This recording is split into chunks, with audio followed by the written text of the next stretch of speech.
Jaaladheera Takkittii An laman danda'u Kadiir tan jaalate qaba dhiise seefin tayu na jaalachuu keetiif galatoon jedha nama qabdi onneentu duuba maasii godha Jaaladheera Takkittii An laman danda'u Kadiir tan jaalate qaba dhiise seefin tayu na jaalachuu keetiif galatoon jedha nama qabdi onneentu duuba maasii godha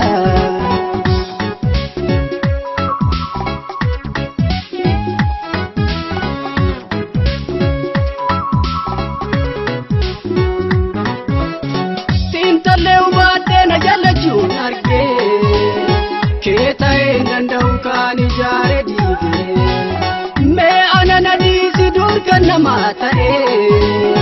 erbuu dura seenee hin deebi'ee siin jaalladha jechuun waan ittiin ulfaatu siin jaallaan afanii bar jalaalan taatu arrabaan fakkisaa maaliifan si soba Bugadaan siifima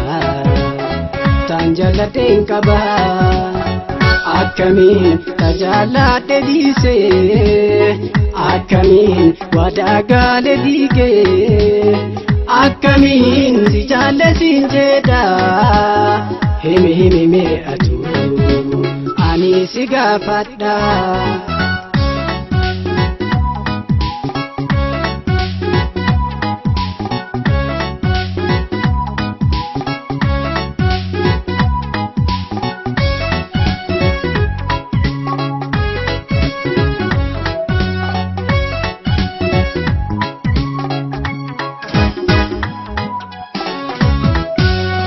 Jaaladheera Takkittii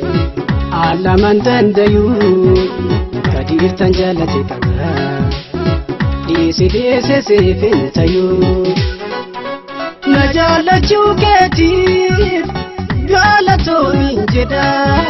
nama qabdi onneentu duuba maasii godha Jaaladheera Takkittii An laman danda'u Kadiir tan jaalate qaba dhiise seefin tayu na jaalachuu keetiif galatoon jedha nama qabdi onneentu duuba maasii godha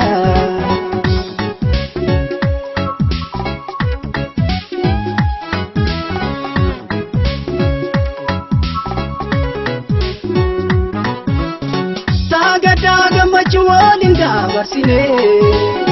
muratu jaaladheera takkasiin argine eenyullee danda'e bakkasiin ambu hireentoo isima yoomuu deebuun bahu bareedaas ni qabda uumaan baadhatamte bakka hin qabdu onneenu siin dura guutamte.